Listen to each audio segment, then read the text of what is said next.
Labadiena, mėly mano Patreon kanalo žiūrovai, aš Vytautas Abraitis, gydytojas, medicinos mokslų daktaras. Ir tęsiu rubriką toksiški medikamentai. Tai galbūt netoksiški reikėtų vadinti, šiuo atveju būtų rizikingi medikamentai.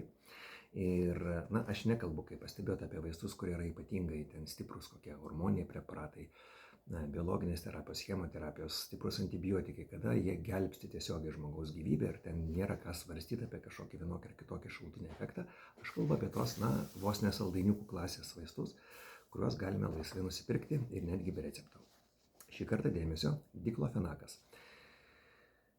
Pagrindu imu olandų straipsnį, autoriai Schmidt, Sorensen, Pedersen. Jis publikuotas tyrimas The BMG žurnale, labai solidus žurnalas, 2018 metų pabaigoje. Taip, tai jau praėjo 6 metai su trupučiu. Aš apie jį kažką esu girdėjęs, bet dabar labai gerai, kad pagavau tiesiog į rankas ir jums jį pristatysiu, jų koncentratą.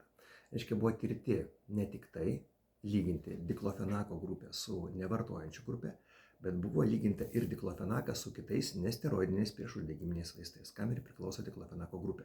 Tai yra dėmesio su naproxenu, paracetamoliu ir ibuprofenu.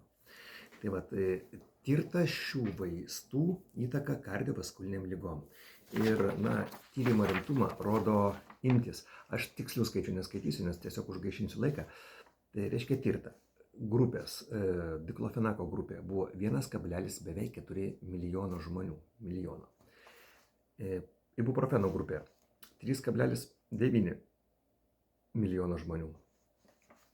Naproxeno 291 tūkstantis, paracetamolio 764 tūkstančiai žmonių. Ir kontrolinė grupė, tie, kurie nieko nevartoja, 1,3 milijono. Tai va, iš tokių imčių tikrai galima padaryti rezultatus. Tai yra placebo kontroliuojamas tyrimas. Tie žmonės, kurie vartojo vaistus, o tie, kurie kontrolinė grupė, irgi vartojo kažką, bet ne vaistus, kad išjungti placebo efektą. Labai solidi statistinė analizė. Ir aš jums pateiksiu lentelę palyginamąją.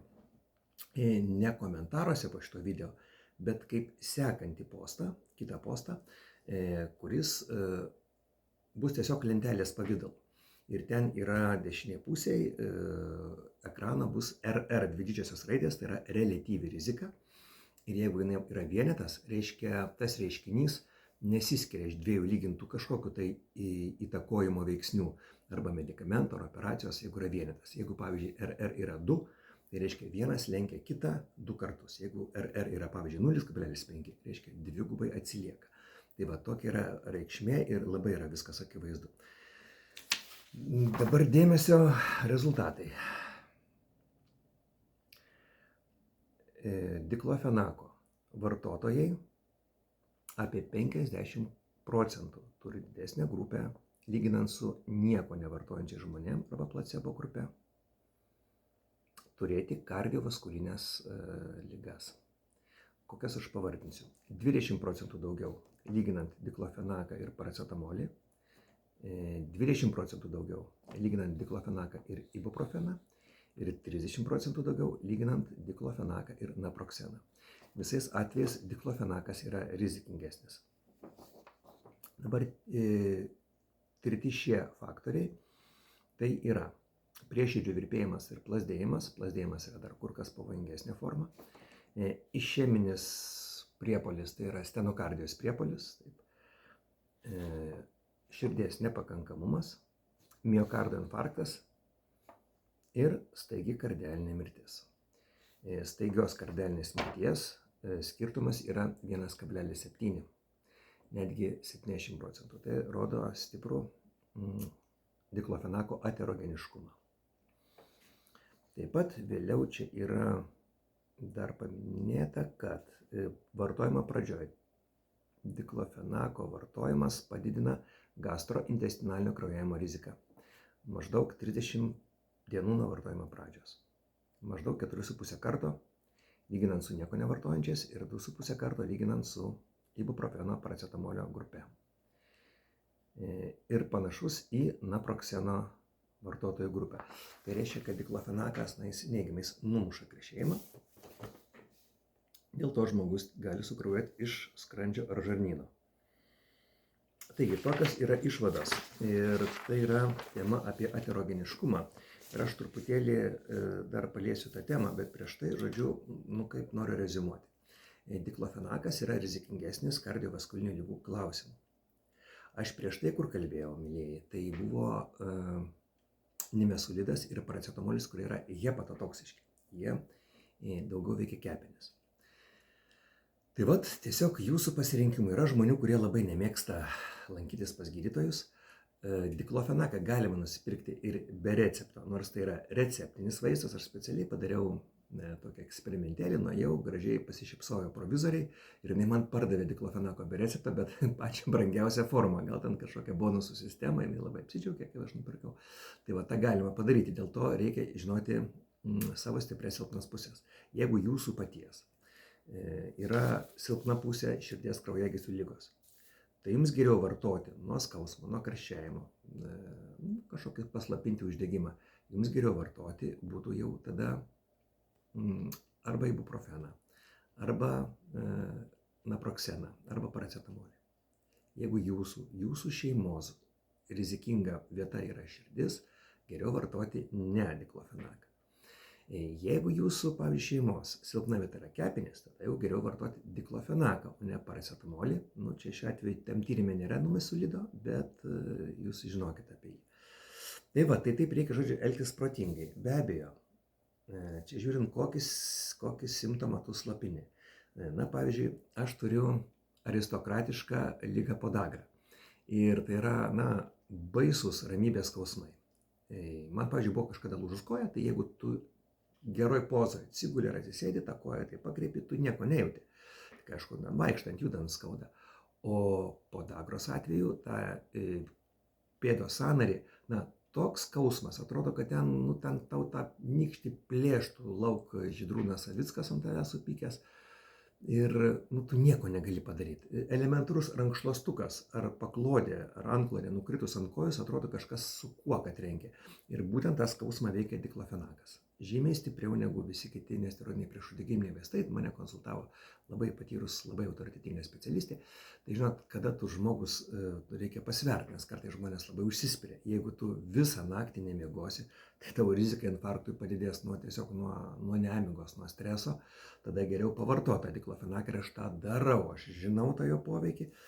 Širdies kraujagyslių sistema nėra labai stipri mano giminiai, yra pakankamai rizikingas rizis, bet tiesiog nėra ką daryti. Tai va, reikia viską pasverti. Ir kadangi tai yra širdies kraujagyslių, ir šiek tiek kertasi su cholesteroliu, jūs labai daug užduodat klausimų. Turbūt jūs prisižiūrite, ten TikTokas, Instagramas, ar kiti, kur labai daug žmonių nieko bendro neturinčių su medicina, jie šneka tą temą, cholesterolio temą. Visų pirma, ką noriu pasakyti, primint, kad cholesterolį gamina mūsų pačių kepenys. Didžiąją dalim 15–20% ateina su maistu. Ir žinot, kažkaip, mąstant empiriškai, sunku būtų patikėti, kad mūsų organizmas jis nustatytas kažkaip kreivai, kad staiga tą cholesterolį gamina per dideliais kiekiais. Jeigu tiek gamina, ko gero panašiai tiek ir reikia. Tik tai pas mus toks truputėlį yra tunelinis matymas medicinai ir mes nesiaiškinam, kodėl gamina per daug, o dažniausiai gamina per daug, kad saugoti mūsų kraujagyslės, dažniausiai būna, užsitęsusio streso įtakoje. Tai kad žmogų, pavyzdžiui, nukreipti pas psichoterapeutą, psichiatrą, kad kažkaip jį pačiam paraminti, kad galų gale paskirti kažkokį tai lengvą raminantį vaistą, lengvą anksiolitiką, ar tai vaistą, ar tai papildą. Žmogui gydomas tyrimas, konkrečiai gydomas tyrimas.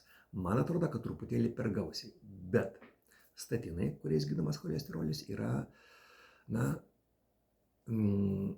A1 lygmens, vienas A lygmens įrodymo požiūrių vaistas. Jisai tikrai yra efektyvus, jis labai greitai numuša cholesterolį, ypatingai mažo tankio. Ir vėlgi reikėtų, suprast, kas tau patarė. Ar tas žmogus, kuris neša atsakomybę, tai yra jūsų šeimos daktaras, ar kažkoks tiktokinis pliurpaliukas, kuris ten surinkinėja kažkokius savo galbūt sekėjų didelės grupės ir ten paskui veda kažkokius laifus ir ten po eurą žmonės ten jiems sega, va jo toks tikslas. Tiesiog kažkaip jūs šokiruoti. Tai va jūs labai tą turėkite omeny. Protingiausia tai yra kažkoks kompromisinis kelias. Truputėlį pažiūrėti tiek tokios siaurą tyrimą, tiek holistiškai ir neskubėti, nes statinai tai yra vaistai, kurie yra praktiškai visam gyvenimui. Jų nutraukimas yra labai keblus mechanizmas. Ir dar ten tokie, jei ten juokdariai, jie jūs moko kaip kažką valgyti ar gert, kad tirptų aterosklerotinės plokštelės, ten vadinama visokiausiam kalbom, lenkų, rusų, vokiečių, anglų, kraujagyslių valymu. Jos nesivalo, supraskit, tos plokštelės, kurios būna nestabilios, tai yra aterosklerotinė plokštelė yra po vidinių kraujagyslių sluoksnių, vadinamai intima, plonas sluoksnis. Ir kažkam įvykus kraujospūdžio pokyčiui, kažkaip sujudėjus, gali pratrūkti tas sluoksnis ir tokia ta plokštelė, jeigu jinai tokios pliurzės konsistencijos, kaip kažkokia varškė ir išeina į kraujagyslės spindį, suformuoja trombą. Tai yra pavojingiausia vieta. Tai ką galima padaryti, ją stabilizuoti. Aš labai tikrai nuoširdžiai ilgai ieškojau ir klausinėjau kardiologų ir tos informacijos visur, ne tik tai, kad kardiologiniai, bet ir radiologiniuose puslapiuose. Tai vieninteliai vietoje radau, kad jau labai prie drastiškos dietos ir labai aukštų dozių statinų vienoje vietoje padarytas tyrimas, ten keliems žmonėm aterosklerotinė plokštelė miego arterijų srity sumažėjo 10–11%. Vieninteliai vietoje radau, bet ten tyrimas labai skystas, labai menkas.